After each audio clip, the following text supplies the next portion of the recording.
పెళ్ళైనా పండగైనా వేడుక ఏదైనా పట్టు చీరల ప్రత్యేక వేదిక వారాహి సిల్క్స్. ప్రస్తుతం నేను కనిగి నియోజకవర్గంలో ఉన్నాను అనమాట. కనిగి నియోజకవర్గంలో ఏ గడప గడపకు వెళ్ళినా కానీ ఉగ్ర నరసింహారెడ్డి నామస్వరం వినిపిస్తూనే ఉంటుంది. ఉగ్ర నరసింహారెడ్డి గారు నమస్తే. ఫస్ట్ ఏం చెప్పాలనుకుంటున్నారు కనిగిరి ప్రజలకి? ఇంత పెద్ద విక్టరీ ఇచ్చారు మీకు. బేసిక్ గా కనిగిరి ప్రజలకు ఎప్పుడు నేను రుణపడి ఉంటాను. ముక్కు ఉగ్ర నరసింహారెడ్డి, ఇంటి పేరు ముక్క. అవును. ఈ ఉగ్ర అనేది ఎందుకు పెట్టాలనిపించింది మీ నాన్నగారికి? మా నాయనమ్మ పెట్టింది పేరు. నేను వస్తుంటే దర్శి నుంచి కనిగిరికి రెండు పక్కల ఎక్కడా కూడా కనీసం ఎటువంటి పంట కూడా ఏని భూములు ఖాళీగా మొత్తం బీడుబట్టిన భూములు తప్పితే ఏం కనిపించట్లేదు. ఇప్పటికీ ఆ వలసలు జరుగుతూనే ఉన్నాయా? అభివృద్ధి ఏమైనా ఉందా? అసలు నీరు సదుపాయం ఉందా ఇక్కడ? అసలు ఇటీవల 5 years అపోజిషన్ లో ఉన్నప్పుడు అసలు ఎక్కడున్నారు మన ఓటర్స్ ఏంటని చెప్పి స్టడీ చేస్తే 2,30,000 మందిలో దాదాపు 64,000 నుంచి 70,000 వరకు మైగ్రేట్ ఓటర్స్ ఉన్నారు. 2 లక్షల ఓటర్స్ లో 70,000 మంది బతుకు తెరువుకి రకరకాల ప్రాంతాలలో బతుకుతున్నారు అనమాట. ఏం చేస్తున్నారు ఇప్పటి వరకు వచ్చిన నాయకులు, పార్టీలు? వలసపోయిన 70,000 మంది మళ్ళీ మీ కనిగిరి రావచ్చు అంటారా? ఇప్పుడు నేనున్నాను గుంటూరులో హాస్పిటల్ పెట్టుకున్నాను. ఒక రకంగా చెప్పాలంటే మీరు వలసపోయారు. మేము కాదు, దాదాపు ఇక్కడ ఉన్న ఎమ్మెల్యేస్ లో అందరూ దాదాపు వలసపోయినారు. ఇప్పుడు ప్రజెంట్ చర్చ జరుగుతుంది ఏంటంటే ఈసారి గెలిచిన తర్వాత ఉగ్ర నరసింహారెడ్డి నియోజకవర్గంలో ఎవరికి అందుబాటులో ఉండడు. కేవలం ఆయన వ్యాపారాల మీద పెట్టిన శ్రద్ధ కనిగిరి డెవలప్మెంట్ మీద ఈసారి పెట్టలేకపోయాడు, విఫలమయ్యాడనే మాట గట్టి వినిపిస్తుంది ఈసారి. వాస్తవంగా చెప్పాలంటే నేను ఈ 8 రాజశేఖర రెడ్డి గారు, చంద్రబాబు నాయుడు గారి మధ్య చూసిన డిఫరెన్స్ అంటే ఏం చెప్తారు? ఎస్పెషల్లీ మీరు చంద్రబాబు నాయుడు గారు అనేది ఒక విజనరీ లీడర్. టీడీపీలో ఉన్నారని చెప్పొద్దు, వాస్తవాలు చెప్పండి. ఈరోజు నాకు ఇది కావాలన్నా అంటే కాంట్రాక్ట్ మిలిటరీ ఇది ఇచ్చేరా అంటే అది రాజశేఖర రెడ్డి గారి లైజ్ని. బట్ చంద్రబాబు నాయుడు అంటే రూల్స్, సిస్టము. చాలా ఇంపార్టెంట్ శాఖలన్నీ కూడా డిప్యూటీ సీఎం పవన్ కళ్యాణ్ గారి దగ్గరే ఉన్నాయి. అపాయింట్మెంట్స్ ఇస్తున్నారా? ప్రాబ్లమ్స్ చెప్పుకుంటున్నారా? పనులు అవుతున్నాయా? లింగిల్ ఇంకా అంత కాలేదనేదాన్ని మేము ఆమోదిస్తాం. అంటే ఓపెన్ గా అనుకుంటే కలవలేకపోయారు. కొంత ఇంకా ఇంటిమసీ డెవలప్ కావాలి. మేడం వచ్చేసరికి గ్యాస్ ఉంటుంది. గ్యాస్ స్టాండ్ ఎంబీబీఎస్ అనే పరిచయం మీ ఇద్దరికి? మేడం అసలు అంటే మాది సంబంధం. ఎవరు మంచి ఫ్రెండ్స్ రాజకీయ నాయకుల్లో, ముఖ్యంగా అంటే పార్టీలకు అతీతంగా చెప్పండి? దామోదర్ రాజనరసింహ, రేవంత్. మొన్న ఇటీవల కలిసాం, ఒక సందర్భం కలిస్తే ఏమని సంబోధించారు ఇంట్లోకి రాగానే? తను తెలంగాణ రౌడీ అని నేనంటాను, తను ఆంధ్ర రౌడీ అని నన్ను పిలుస్తాను. Hi, hello, welcome to Suman TV. నేను మీ రోషన్. సో ప్రస్తుతం నేను కనిగి నియోజకవర్గంలో ఉన్నాను అనమాట. కనిగి నియోజకవర్గంలో ఏ గడప గడపకు వెళ్ళినా కానీ ఉగ్ర నరసింహారెడ్డి నామస్వరం వినిపిస్తూనే ఉంటుంది. అది పార్టీ ఏదైనా పదవుల కోసం ఆశించిన మనిషి కాదు కాబట్టి ప్రతి ఒక్కరు కూడా ఉగ్ర నరసింహారెడ్డి అంటే మా ఇంటి మనిషి, మా ఇంట్లో అన్న, మా తమ్ముడు, మా కొడుకులాగా ఫీల్ అయ్యే జనం ఎంతో మంది ఉన్నారు. సో అలాంటి ఉగ్ర నరసింహారెడ్డి గారిని కెమెరా ముందుకి ఇంతవరకు ఎవరు తీసుకురాలేదు. చాలా ఇయర్స్ తర్వాత సుమన్ టీవీతో మాట్లాడటానికి ఆయన ఒప్పుకున్నారు. ఇంకెందుకు ఆలస్యం, మాట్లాడద్దాం ఉగ్ర నరసింహారెడ్డి గారితో. సో ఉగ్ర నరసింహారెడ్డి గారు నమస్తే. సో పేరులో ఉన్న ఉగ్రం మనిషిలో ఉండదు, అందుకనే కనిగిరి ప్రజలు వాళ్ళ గుండెల్లో పెట్టుకొని మిమ్మల్ని ఒక అన్నలా, తమ్ముళ్ళ, కొడుకులా భావిస్తున్నారు. ఫస్ట్ ఏం చెప్పాలనుకుంటున్నారు కనిగిరి ప్రజలకి? ఇంత పెద్ద విక్టరీ ఇచ్చారు మీకు చాలా ఇయర్స్ తర్వాత. అది బేసిక్ గా కనిగిరి ప్రజలకు ఎప్పుడు నేను రుణపడి ఉంటాను. ఎందుకంటే అతి సామాన్య కుటుంబం నుంచి వచ్చిన నన్ను 2 సార్లు ఎమ్మెల్యేగా వాళ్ళు గెలిపించటం అనేది నా పూర్వజన్మ సుకృతం. అదేవిధంగా ఈ ప్రాంతాన్ని డెవలప్ చేయాలనేది ఒక మెయిన్ కాన్సెప్ట్ నాకు. అది తప్ప ఏదో ఎమ్మెల్యే కావాలనే కోరిక కన్నా కూడా ఎక్కువగా ఈ వెనకబడ్డ ప్రాంతాన్ని ఏదో విధంగా డెవలప్ చేయాలని ఒక ఆచరణతో ఉన్నాం. 2009లో నుంచి 14 వరకు సంతృప్తిగా పనిచేయటం జరిగింది. అదేవిధంగా ఇప్పుడు వచ్చిన ఈ 8 నెలల్లో కూడా మా చేతనైన విధంగా కనిగిరి ప్రజల సేవకే నా జీవితం అంకితం చేశానని తెలియజేస్తాను. ఓకే. సో ముక్కు ఉగ్ర నరసింహారెడ్డి, ఇంటి పేరు ముక్క. అవునండి. ఈ ఉగ్ర అనేది ఎందుకు పెట్టాలనిపించింది మీ నాన్నగారికి? మా నాయనమ్మ పెట్టింది పేరు. ఆ. ఇంట్లో మేము నరసింహస్వామి ఎలువెల్పు మా దేవుడు. ఆ. సో మా తాతగారి పేరు నరసిరెడ్డి, మా నాన్నగారి పేరు నరసారెడ్డి, మా మూడో బాబాయ్ పేరు బాల నరసారెడ్డి, 4 వెంకట నరసింహారెడ్డి, మా అన్నగారి పేరు నరసింహారెడ్డి. ఇట్లా ఉన్నప్పుడు ఈ క్లాసిఫికేషన్ లో కొద్దిగా చిన్నప్పటి నుంచి కొద్దిగా గొడవ చేస్తుంటామని మా నాయనమ్మ ఉగ్ర నరసింహుడు అని అప్పుడు పేరు పెట్టింది. సో అది ఉగ్ర నరసింహారెడ్డి లాగా. సో చాలా తక్కువ మందికి తెలుసు మనిషి ఎలా ఉంటాడు అనేది. కానీ ఉగ్ర నరసింహారెడ్డి అనే ఒక పేరు అయితే 2 తెలుగు రాష్ట్రాల్లో ఒక బ్రాండ్ అని చెప్పుకోవచ్చు. అరే ఉగ్ర నరసింహారెడ్డి అంటే మనిషి ఎలా ఉంటారు, 6 అడుగుల ఆజానుభావుడు, కండలు తిరిగిన మనిషి ఏమో, అమ్మో అట్లా ఉంటారు కాబట్టి ఆయన అంటే అట్లా ఊహించుకుంటారు జనం. చూడండి ఎంత సింపుల్ గా ఉన్నాడు ఆయన. బేసిక్ గా ఏముందంటే ఈ సినిమాల్లో ఈ పేరు టైటిల్ కూడా ఉంది కాబట్టి కొద్దిగా ఎక్కువ ఫోకస్ అయింది.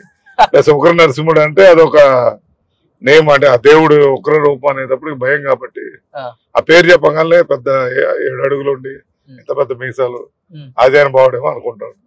తీరా మన విగ్రహం చూసిన తర్వాత ఎత్తినా అని చెప్పి. కానీ ఉగ్ర నరసింహారెడ్డి గారు అంటే కనిగిరి అంటేనే వలస ప్రాంతం అనే పేరు అప్పటి నుంచి ఇప్పటికి వినపడుతూనే ఉంది. కనిగిరిలో మనం బతకలేవురా బాబు, ఈ ప్రాంతంలో ఎందుకు పుట్టాము, ఈ ప్రాంతంలో పుట్టకుండా ఉంటే బాగుండేది కదా, ఇంకో జన్మంటూ ఉంటే కనిగిరిలో పుట్టకూడదు అనుకునే రోజులు చూసాము. ఓకే పర్వాలేదు, డెవలప్మెంట్ అవుతుంది, తరాలు మారేకుంది, నాయకులు మారేకుంది, కొంత అభివృద్ధి తీసుకొస్తున్నారనే మాట విన్నాము. కానీ నేను వస్తుంటే దర్శి నుంచి కనిగిరికి 2 పక్కల ఎక్కడా కూడా కనీసం ఎటువంటి పంట కూడా ఏని భూములు ఖాళీగా మొత్తం బీడు పట్టిన భూములు తప్పితే ఏం కనిపించట్లేదు. ఇప్పటికీ ఆ వలసలు జరుగుతూనే ఉన్నాయా, అభివృద్ధి ఏమైనా ఉందా, అసలు నీరు సదుపాయం ఉందా ఇక్కడ అసలుకి? అసలు ఈ రోజు వలసలు అనేది అంటే ఫస్ట్ కనిగిరి ప్రాంతం నుంచి ఉన్నాయి. ఇవి దాదాపు నిన్న ఎలక్షన్స్ అప్పుడు, అంతకుముందు 2009-14 అన్నప్పుడు మనకు కొంత టైం తక్కువ ఉండడం చేత అసెస్ చేయలేకపోయాం అప్పుడు. కానీ తర్వాత ఎమ్మెల్యే ఇటీవల 5 years అపోజిషన్ లో ఉన్నప్పుడు అసలు ఎక్కడున్నారు మన ఓటర్స్ ఏంటి అని చెప్పి స్టడీ చేస్తే 2,30,30,000 మందిలో దాదాపు 64,000 నుంచి 70,000 వరకు మైగ్రేట్ ఓటర్స్ ఉన్నారు. అది వేరు, ఇంకా పాపులేషన్ డిఫరెంట్, ఓటర్స్ అని చెప్పారు. దాదాపు 64 నుంచి 70,000 మంది అవుట్ సైడ్ ఉన్నారు.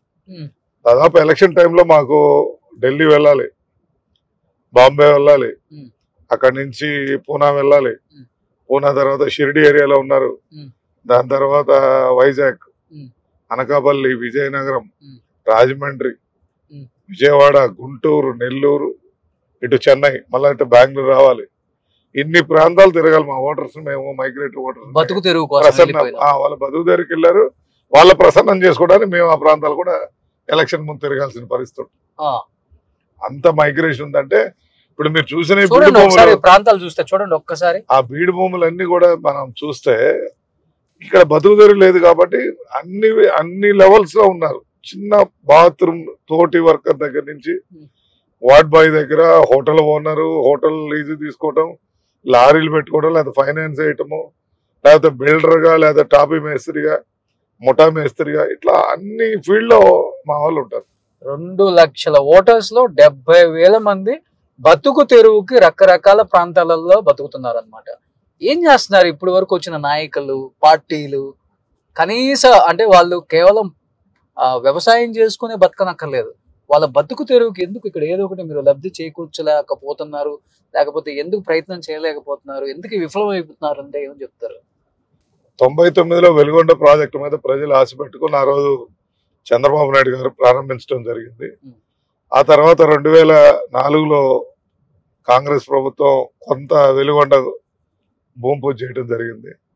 తర్వాత నుంచి ఆ ప్రాజెక్ట్ అలానే నెట్టు వేసుకుంటూ వెళ్ళి ఇంతవరకు ఆ ప్రాజెక్ట్ కంప్లీట్ కాలేదు. ఆ వెలుగొండ ప్రాజెక్ట్ కంప్లీట్ అయితే ఈ ప్రాంతంలో వాటర్ వస్తే ఈ ల్యాండ్ మంచి ఫర్టైల్ ల్యాండ్స్. సో అట్లానే ఫ్లాట్ ఏరియా ఉంటుంది, మీకు మిగతా చోట హిల్ ఏరియాస్ ఉంటాయి. మా దగ్గర ఫ్లాట్గా ఉంటాయి. ఈ వాటర్ వస్తే ప్రతి రైతు హ్యాపీగా ఉంటారు. కానీ ఎన్నో ప్రయత్నాలు చేసాం, మేము శాసనసభ్యులుగా ఉన్నప్పుడు ప్రయత్నం చేసాము. కానీ ఈ ప్రాంతాలకు ఏం పెట్టగలమనే ఒక ఆలోచనతో చూసినప్పుడు మాకేం కనపడలా. ఇటీవల మా లోకేష్ బాబు గారు కానీ, అదేవిధంగా చంద్రబాబు నాయుడు గారి సహకారం, ప్లస్ మా కొట్టిపాటి రవికుమార్ నా మిత్రుడు, ఈరోజు పవర్ మినిస్టర్, వారు ఏం చేశారంటే రిలయన్స్ ఇప్పుడు గ్రీన్ రెవల్యూషన్ జరుగుతుంది పవర్ ఎనర్జీ మీద. సో దాంట్లో భాగంగా ఇటీవల మంత్రి అయిన తర్వాత మా ప్రాంతం సందర్శించడానికి మీలాగా వచ్చినప్పుడు, ఈ ప్రాంతం ఇంత వేస్ట్ ల్యాండ్ ఉంది, why can't be introduce Reliance biogas unit first Kanigiri ప్రాంతంలోనే సజెస్ట్ చేసి వారు ఇక్కడ పెట్టడం జరిగింది. ఆల్రెడీ ఈ ఏరియా అసెస్ చేసుకోవటం కూడా జరిగింది. రిలయన్స్ వారు ఫస్ట్ ప్రాజెక్ట్ ఇక్కడ పెట్టాలని నిర్ణయించుకున్నారు. ఈ ఫైల్స్ కూడా అడ్వాన్స్ పొజిషన్ కూడా మా కలెక్టర్ గారు అంతా ల్యాండ్ ఇవ్వటం జరిగింది. CCL లో ఫైల్ ఉంది. ఒక నెల రోజుల్లోనే ఇక్కడ కంపెనీ స్టార్ట్ చేయబోతాం. ఈ ప్రాంత రైతులకు ఏంటంటే తక్కువ నీళ్లతో పండే గడ్డిని ఇక్కడ పెంచి దాని ద్వారా పవర్ జనరేషన్ కానీ ఈ బయోడీజిల్ ప్రొడక్షన్ కానీ చేసే ఆలోచనతో రాష్ట్ర ప్రభుత్వం ఉంది. సో దానివల్ల ఏమవుతుందంటే రైతుకి ఎకరాకు 30,000 ఇచ్చి కౌలు ఇచ్చే ఆలోచనతో రాష్ట్ర ప్రభుత్వం ఉంది. కాబట్టి తప్పకుండా వీళ్ళ జీవితాల్లో వెలుగు వస్తుందని మాకు ఆశ ఉంది. దానికి అనుకూలంగానే ఈ పని చేస్తున్నాం. అదేవిధంగా గ్రీన్కో కంపెనీతో కూడా మిత్తనాలు వాళ్ళు తయారు చేసే పరిస్థితిని కూడా ఇక్కడ చేసి ఏర్పాటు చేస్తున్నాం. రాబో సంవత్సరంలో ఈ ప్రాంతంలో పచ్చగా నెక్స్ట్ మీరు వచ్చినప్పుడు అన్ని పొలాల్లో పంట వలసపోయిన 70,000 మంది మళ్ళీ మీ కనిగిరి రావచ్చు అంటారా?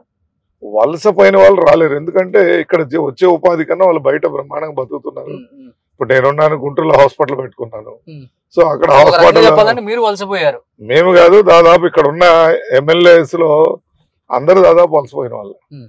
ఇప్పుడు బాబురావు గారు హైదరాబాద్ లో ఉంటారు, బొర్రా మసూదన్ బెంగళూరులో ఉంటాడు, ఒకరు నరసింహారెడ్డి గుంటూరులో ఉంటాడు, కనిగిరిలో ఎప్పుడు ఉంటాడు. ఇప్పుడు అదే ఇప్పుడు ప్రజెంట్ చర్చ జరుగుతుంది ఏంటి అంటే, ఈసారి గెలిచిన తర్వాత ఉగ్ర నరసింహారెడ్డి నియోజకవర్గంలో ఎవరికి అందుబాటులో ఉండడు, కేవలం ఆయన వ్యాపారాల మీద పెట్టిన శ్రద్ధ కనిగిరి డెవలప్మెంట్ మీద ఈసారి పెట్టలేకపోయాడు, విఫలమయ్యాడు అనే మాట గట్టిగా వినిపిస్తుంది. ఈసారి ఏం చెప్తారు దానికి? అంటే ప్రతిపక్షాల ఆరోపణని మనమే చేయలేం, కానీ వాస్తవంగా చెప్పాలంటే నేను ఈ 8 నెలల కాలంలో కనిగిరిని వదిలింది ఒక 30-40 రోజుల కన్నా ఎక్కువ వదిలి ఉంటాను నేను.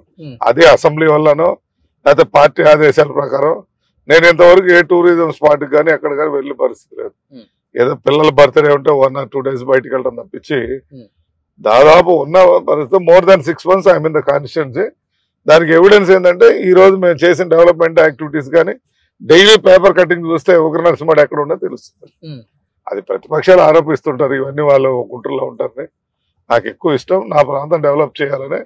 ఈ రోజు కూడా ఇప్పుడు మీ ముందు వచ్చే ముందు కూడా ముఖ్యమంత్రి గారిని కలిసి కందుకూరు నుంచి ఇప్పుడు తిరిగి అలా కనిగిరి రావడం జరిగింది. అది మా ఇంట్రెస్ట్.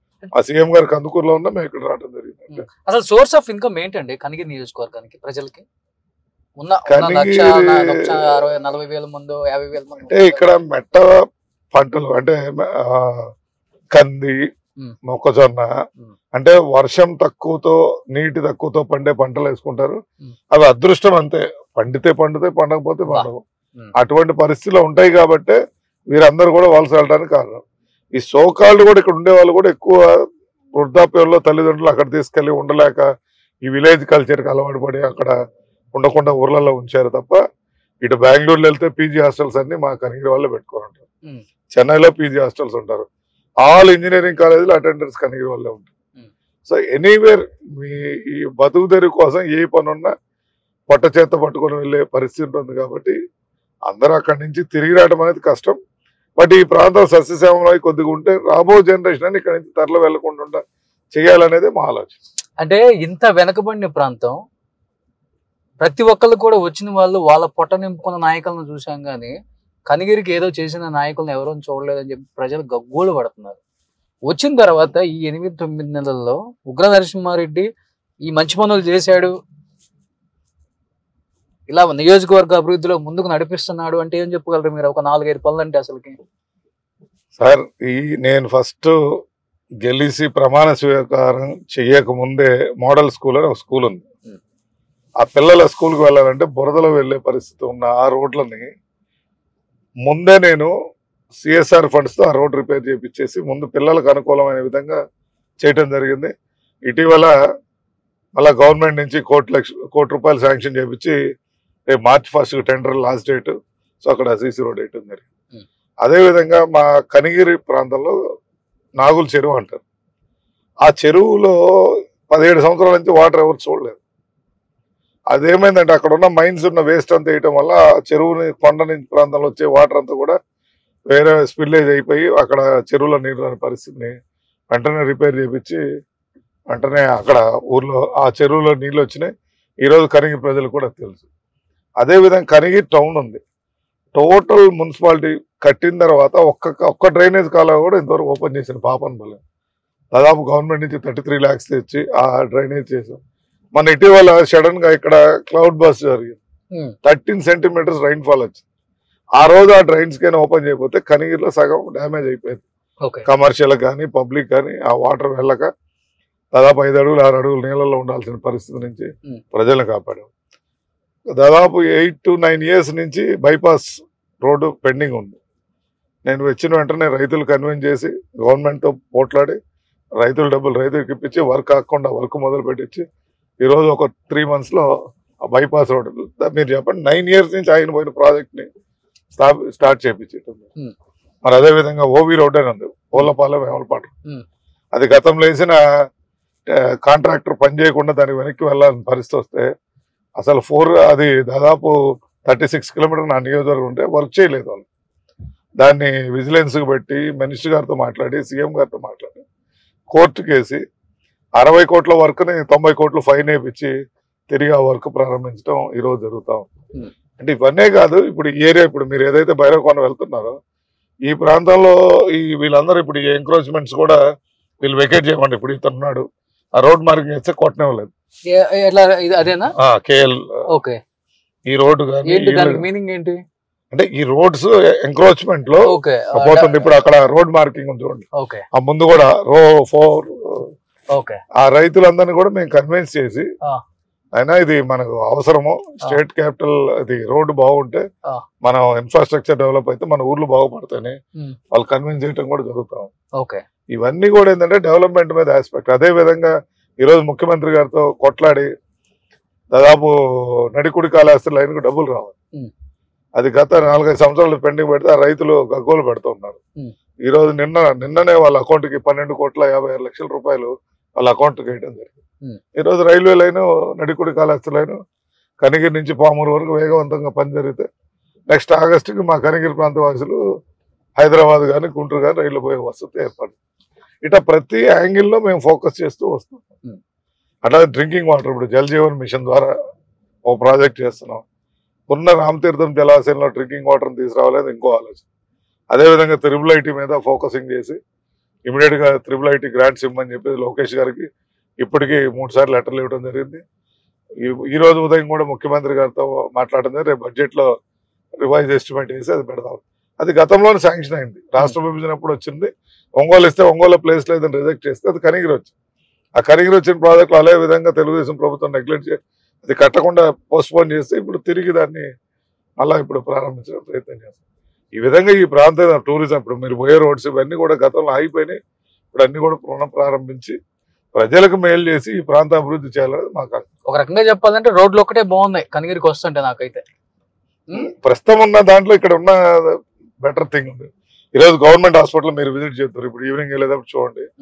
ఒక గవర్నమెంట్ హాస్పిటల్ రాష్ట్ర స్థాయిలో ఎక్కడ లేని విధంగా కార్పొరేట్ హాస్పిటల్ లాగా తీర్చిదిద్ది గతంలో సంవత్సరానికి 10 ఆపరేషన్లు జరిగే దగ్గర నుంచి జరుగుతూ ఉండేవి. అటువంటిది ఈరోజు 30 రోజుల్లో 30 ఆపరేషన్లు చేసిన పరిస్థితి కనిగిరి హాస్పిటల్. అంటే ఇప్పుడు కాంగ్రెస్ గవర్నమెంట్ లో రాజశేఖర రెడ్డి గారిని చూశారు, టీడీపీలో చంద్రబాబు నాయుడు గారిని చూశారు. ఇద్దరు ముఖ్యమంత్రులతో పనిచేసిన గొప్ప అవకాశం ఇలాంటి కొంతమందికి దక్కిందని చెప్పుకోవచ్చు.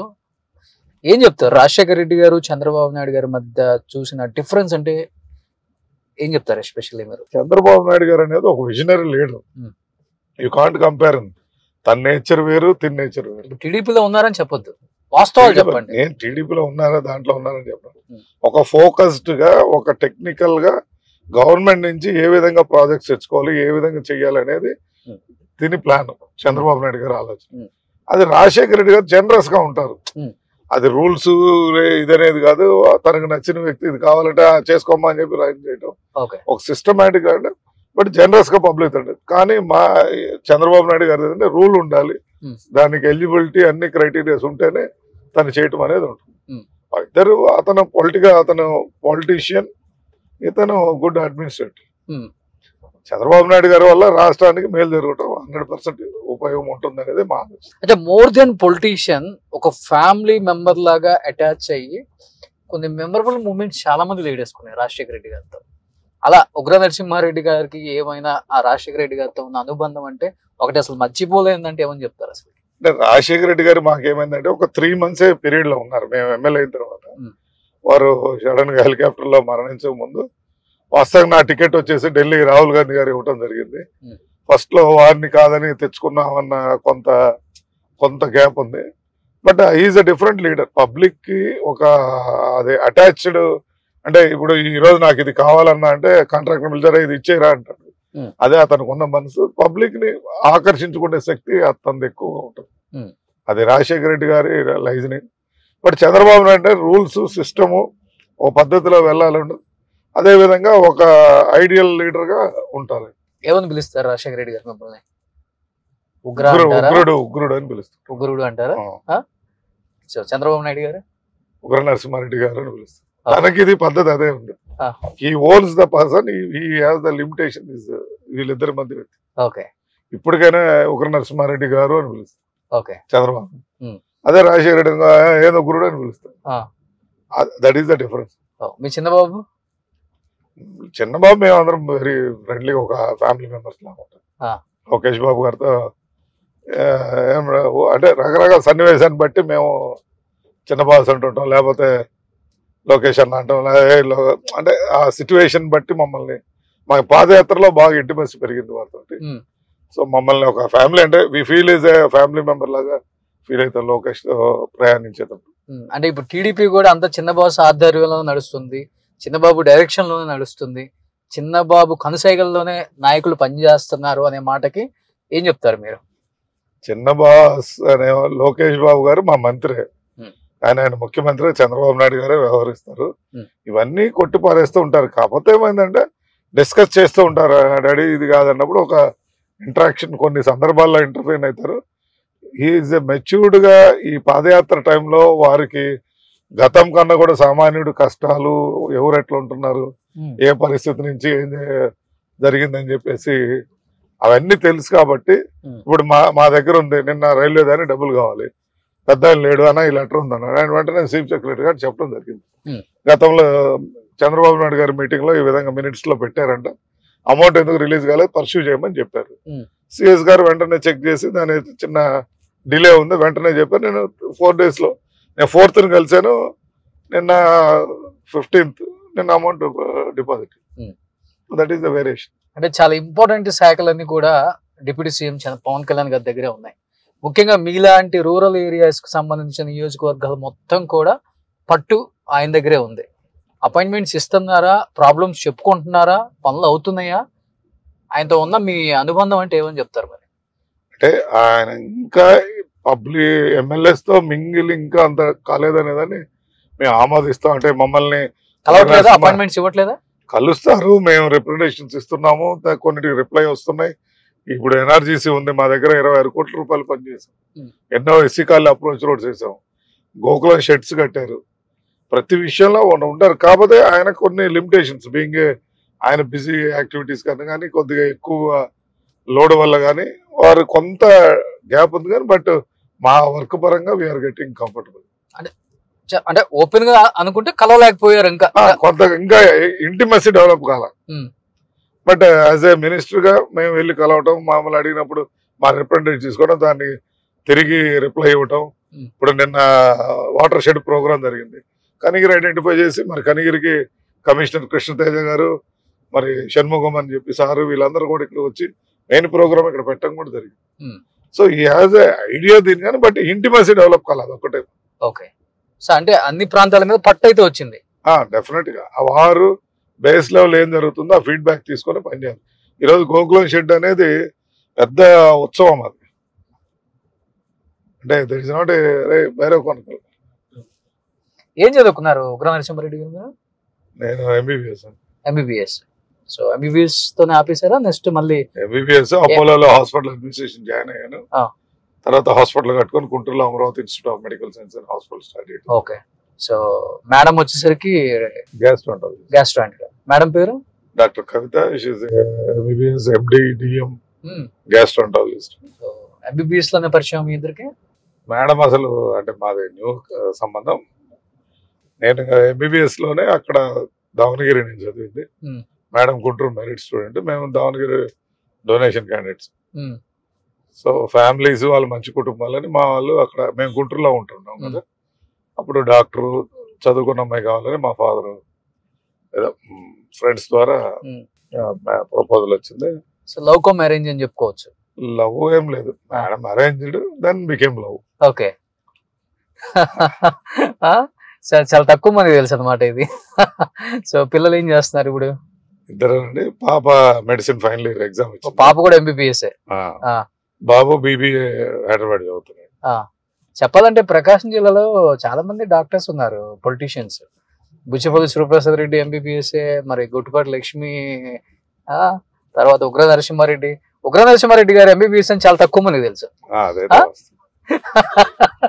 ఎంబీబీఎస్ చదివి రన్నింగ్ హాస్పిటల్ సిన్స్ 22 years. ఆయన హాస్పిటల్ ఉందేమో డాక్టర్ అని చాలా మంది తక్కువ. ఎప్పుడైనా అసలు సెటస్కోప్ పెట్టి లేకపోతే ఇంజక్షన్ ఇవ్వడం ఎప్పుడు చేశారండి? చేయలేదు.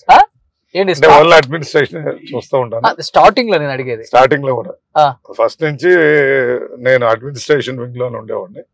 ఎప్పుడు ట్రీట్మెంట్ చేయాలి. ఒక కోవిడ్ టైంలోనే కొద్దిగా పనిచేశాను. మేడం కి సపోర్ట్ గా. అప్పుడు డాక్టర్స్ అందరూ పానిక్ అయ్యి ఎస్కేప్ అయ్యారు కదా. ఆ టైంలో ఏం చేసామంటే మనం తనకు సపోర్టివ్ గా ఈ కౌన్సిలింగ్ పాటు అడ్మినిస్ట్రేషన్ అంటే అక్కడ కొద్దిగా పేషెంట్లకి కాన్ఫిడెన్స్ లెవెల్ పెంచడానికి కౌన్సిలింగ్ వెళ్తుండేవాడిని. ఆ చదువుకున్న ఎంబీబీఎస్ అప్పుడే వాడడం, తర్వాత ఇప్పుడు వాడు. సో ఎన్ని bedded hospital? Amaravati 100 bedded hospital. 100 bedded since 22 years we are running. Okay. So madam కూడా ఫేమస్ గ్యాస్ట్రాంటాలజిస్ట్. అండ్ అదర్ మా దగ్గర డాక్టర్ వేమూరి రామ్ తారక్ నాథ్ అని న్యూరాలజిస్ట్, ఫేమస్, ఏషియాలోనే బెస్ట్ డాక్టర్. ఓకే. అట్లానే మా గుంటూరు ప్రొఫెసర్ గారు డాక్టర్ వైవేశ్వరరావు గారు general medicine. Okay. Doctor Phanibhushan psychiatrist.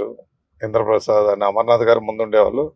తర్వాత ఇంద్రప్రసాద్, శివాయి గారు ఈ నీ రీప్లేస్మెంట్ సర్జన్స్. ఓకే. అంటే బెస్ట్ ఐసీయూ మాది.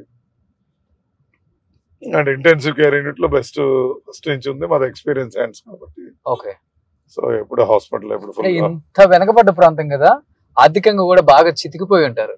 ఆరోగ్యపరంగా కూడా వెళ్ళి హాస్పిటల్కి వెళ్తే ఎంత బిల్ అవుతుందని భయపడి వెళ్లకుండా ఉండేవాళ్ళు. ఒక టాబ్లెట్ వేసుకొని రోగాన్ని నయం చేసుకోలేక దాన్ని అలానే మురగబెట్టుకొని మొత్తం బాడీ ఆర్గాన్స్ లేకపోతే ఏదైనా పెద్ద డ్యామేజ్ జరిగిపోయిందా కూడా తెలియదు పాపం ఇటు పక్క ఉన్న వాళ్ళకి. ముఖ్యంగా ఫ్లోరిడ్ వాటర్, సరైన ఫుడ్ ఉండదు కొంతమందికి అయితే. అలాంటి వాళ్ళకి ఇలా మన హాస్పిటల్లో ఫ్రీ ట్రీట్మెంట్స్ లేకపోతే. నేను 2008లో ఈ ప్రాంతంలో శాసనసభ్యుడిగా నిలబడాలని 2004లో ట్రై చేసాము. సో అప్పుడు టికెట్ రాలేదు. 9-8 అప్పుడు తర్వాత యూత్ కాంగ్రెస్ లో 2006లో జాయిన్ చేయడం జరిగింది. తర్వాత స్టేట్ సెక్రటరీగా ఉంటూ అప్పుడు మెడికల్ క్యాంప్ స్టార్ట్ చేసాం 2008 నుంచి ఇప్పటి వరకు 2024 వరకు ఆ క్యాంప్స్ అన్ని కొనసాగిస్తున్నాం. మెగా క్యాంప్స్ పెట్టి పేషెంట్లు ఐడెంటిఫై చేసి వాళ్ళకి అవసరమైన ట్రీట్మెంట్స్ మన హాస్పిటల్లో ఉచితంగా ఇవ్వడం కొంచెం జరిగింది. కొంతమంది అఫోర్డబిలిటీ ఉన్న వాళ్ళు పే చేసుకొని తీసుకుంటారు. అదే విధంగా కొంతమంది ముఖ్యమంత్రి సహాయ నిధి ద్వారా కానీ ఆరోగ్యశ్రీ వాళ్ళు కానీ దాదాపు ఈ ప్రాంతంలో 24,000 మందికి కంటి ఆపరేషన్ చేశాం ఉచితంగా. ఇక్కడ నుంచి తీసుకెళ్లి గుంటూరులో ఆపరేషన్ చేసి తీసుకొచ్చి ఇక్కడ అదే విధంగా అంబులెన్స్ లేకపోతే మన ట్రాన్స్పోర్టేషన్ ఇప్పుడు తర్వాత ఇప్పుడు మా శంకరయ్య హాస్పిటల్ వాళ్ళు వెహికల్స్ వాళ్ళే పెట్టుకుంటున్నారు. ఫస్ట్ లో 10 years మేమే పెట్టేవాళ్ళం. How the system has been changed now. వాళ్ళందరినీ క్యాంప్స్ పెట్టి ఐడెంటిఫై చేసి సర్జరీస్ చేపిస్తున్నాం. మోకాలు చిప్ ఆపరేషన్ కానీ ఇక్కడ మా సూపర్ స్పెషాలిటీ డాక్టర్స్ నుంచి ఇక్కడ క్యాంప్స్ కండక్ట్ చేయడం. తర్వాత వేరే హాస్పిటల్స్ కూడా ఇప్పుడు Narayana hospital, omega cancer hospital, ఇట్లా డిఫరెంట్ హాస్పిటల్స్ కూడా డాక్టర్స్ పిలిపించి మన ఆఫీస్లో పార్టీ కార్యాలయంలో గత 5 సంవత్సరాల నుంచి సర్వీస్ మోటో మెడికల్ గా వాళ్ళకి ఏది ఇబ్బంది ఉన్నా మన దగ్గరికి వస్తూ ఉంటారు. ఎవరైనా పొరపాటు తెలియపోయిన వచ్చినా మనకు డైరెక్షన్ ఇప్పించి అక్కడ ఉందని సాయం చేస్తాం. సో పుట్టి పెరిగిన ప్రాంతం అంతా కూడా మీరు కనిగిరే కనిగిరి మొత్తం? సో ఇక్కడే కనిగిరి పుట్టాము, 6th వరకు ఇక్కడ అంతే. 7th నుంచి మళ్ళీ ఒంగోలు, తర్వాత 10th class intermediate first year Guntur, then after that Davanagere MBBS. Okay. అక్కడ కొద్దిగా 1 సంవత్సరం 2 సంవత్సరాలు అదనంగా చదవాల్సి వచ్చింది. సో అంటే మీరు ఇప్పుడు MBBS చదివారు, హాస్పిటల్ ఉంది, బిజినెస్లు ఉన్నాయి. కనిగిరి లాంటి ఒక నియోజకవర్గం కాకుండా మీరు చూస్ చేసుకోవడానికి డబ్బు ఉంది, వేరే నియోజకవర్గాలు కూడా ఉండుంటాయి. ఎందుకు వై ఎస్పెషల్లీ కనిగిరి అంటే రుణం తీర్చుకోవాలి, పుట్టిన ఊరిది, ఏదో విధంగా నేను పుట్టిన ప్రాంతం కాబట్టి నాకు తెలుసు ఇక్కడ పరిస్థితులు అనే దాని మీద ఇక్కడ కాలు మోపారా, లేకపోతే? నా ఫస్ట్ నుంచి ఈ ప్రాంతంలో కనిగిరి ప్రాంతం అంటే ఇష్టం అండి. సో ఈ ప్రాంతాన్ని ఏదో విధంగా డెవలప్ చేయాలి. చిన్నప్పుడు మనం ఈ సినిమా ఇంపాక్ట్ ఎక్కువ, వందే మాతరం కానీ, ప్రతిఘటన కానీ, రేపటి పౌరులు, అర్ధరాత్రి ఎక్కువ చూస్తుంటారా? అంటే ఆ టైప్ ఆఫ్ మూవీస్ ఎక్కువగా మనల్ని కొద్దిగా ఇంప్రెస్ చేసింది. ప్లస్ అదే విధంగా మా బాబాయ్ గారు ముక్కాస్ రెడ్డి గారు ఎమ్మెల్యేగా ఉండేవారు. ఈ 2 టాలీ చేస్తే సో మన ఎమ్మెల్యే అయితేనే ఏదైనా చేయగలం అనే ఒక ఆలోచన 7th క్లాస్ లో నాకు ఎమ్మెల్యే కావాలని ఒక ఆలోచన 7th లోనే వచ్చింది. ఓకే. సో అప్పటి నుంచి డాక్టర్ అయితే ఈజీగా వచ్చని కూడా అంటేనే డాక్టర్ చదివాము, ఎమ్మెల్యే కోసమే డాక్టర్ చదివింది. సో ఇప్పుడు కూడా మా ఆలోచన ఒకటి ఏంటంటే ఈ ప్రాంతం ఎట్లా డెవలప్ చేయాలి. కనిగిరి బ్రహ్మం గారు ఎప్పుడో చెప్పారు కనిగిరి కనకపట్నం అవుతుంది అని చెప్పిన దాన్ని అది మనమే సాధించి పెట్టాలని, మన టైంలో అవుతుందేమో అని ఆశ నాకు. భగవంతుడు సహకరిస్తే కనిగిరిని కనకపట్నంగా చేయాలనేది రేపు వచ్చే ఈ రిలయన్స్ కంపెనీస్ ద్వారా కానీ, గ్రీన్ కోవల్ కానీ, లేకపోతే ఈ తద్వారా డెవలప్ అయితే ఈ ప్రాంతంలో ఇప్పుడు పడుతున్న ఇన్ఫ్రాస్ట్రక్చర్, రోడ్ స్ట్రక్చర్ వల్ల కానీ అభివృద్ధి చెందుద్దని ఆశిస్తుంది. డాక్టర్ చదివితే ఎమ్మెల్యే అవటం ఈజీ, సులువు. ఎందుకంటే దగ్గుబాటి వెంకటేశ్వర గారు డాక్టర్, కోడల్సి ప్రసాద్ గారు డాక్టర్, డాక్టర్ గరటయ్య గారు డాక్టర్, రాజశేఖర రెడ్డి గారు డాక్టర్, రాజశేఖర రెడ్డి గారు, డిఎల్ రవీంద్రారెడ్డి గారు డాక్టర్, మైసూరారెడ్డి డాక్టర్. సో వీళ్ళందరూ ఐకాన్స్ మనకు కనపడుతున్నారు కాబట్టి so this the best way we can do అనేది ఒక ఆలోచన. అప్పుడే సూపర్విజన్ అండి అసలుకి. చేసాం. ఎవరు మంచి ఫ్రెండ్స్ రాజకీయ నాయకుల్లో, ముఖ్యంగా అంటే పార్టీలకు అతీతంగా చెప్పండి? పార్టీలకు అతీతంగా అంటే గొట్టిపాటి రవికుమార్, మనం మొదటి నుంచి మేము కాలేజీ నుంచి వాడు దావణగిరిలో మినిస్టర్ గారు ఇంజనీరింగ్ స్టూడెంట్ ఉన్నాం, నేను మెడికల్ స్టూడెంట్. ఓకే. అక్కడి నుంచి పరిచయం, అది అట్లా లైఫ్ అట్లా కొనసాగుతుంది. 30 years ఫ్రెండ్షిప్ మీద. సో ఈ జిల్లాలో అయితే ఆయన ఒక్కడు అలానే కదా, నాకు అందరూ కోమటిరెడ్డి వెంకరెడ్డి గారు కానీ, ఇప్పుడు దామోదర రాజనరసింహ, రేవంత్ ఉన్న సర్కిల్ ఎవరితో ఫ్రెండ్షిప్. రేవంత్ రెడ్డి గారు కూడా. రేవంత్ అపోజిషన్, మేము రూలింగ్ కాబట్టి బాగా గొడవ చేస్తూ ఉండేవాళ్ళం ఫ్రెండ్స్. మొన్న ఇటీవల కలిసాం, ఒక సందర్భం కలిస్తే వారిని వే ఆఫ్ రిసీవింగ్ చూసిన తర్వాత ఎంత స్థాయికి వెళ్ళినా ఒదిగి ఉన్నాడు. So Revanth is best leader అని ఫీల్ నా మనసుకు అనిపించింది. నన్ను అడిగాడు ఏమని సంబోధించారు ఇంట్లోకి రాగానే? అన్న అప్పుడు కూడా మేము అంటే తను తెలంగాణ రౌడీ అని నేనంటాను, తను ఆంధ్ర రౌడీ అని నన్ను పిలుస్తుంటాను. అంటే ఫ్రెండ్లీగా ఇద్దరు రౌడీ చేశాను. ముఖ్యమంత్రి గారుగా నమస్తే పెడితే ఏ ఉగ్రుడు అని ఆయన కూడా భుజం తట్టి ఇద్దరం కలిసి సెక్యూరిటీ అంతా దించేసి ఆయన వెహికల్లోనే ప్రయాణించడం జరిగింది. అక్కడ బిషప్ గారు చనిపోతే అక్కడికి వెళ్ళి నివాళులు అర్పించి మళ్ళీ వారితో ఆయన ఫుట్బాల్ కోర్టు తీసుకెళ్లి సో ఈ spend 4 hours time.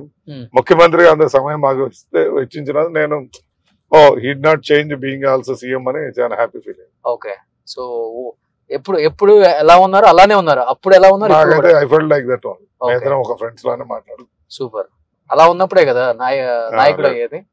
So definite గా నేను అడిగారు కూడా ఆయన, అరే నేను ఇట్లా ఉంటున్నాను సింపుల్ గా, కొంతమంది తెలంగాణలో ఇష్టపడటం లేదంటే, లేదన్నా మన స్టైల్లోనే మనం ఉండాలి, ఇంకోటి ఫాలో అవ్వకూడదు ఆయన అడ్వైజ్ కూడా ఉంటుంది. సూపర్. సుమన్ టీవీలో మీ పర్సనల్ అండ్ బిజినెస్ ప్రమోషన్స్ కోసం కింది నెంబర్ కి కాంటాక్ట్ చేయండి.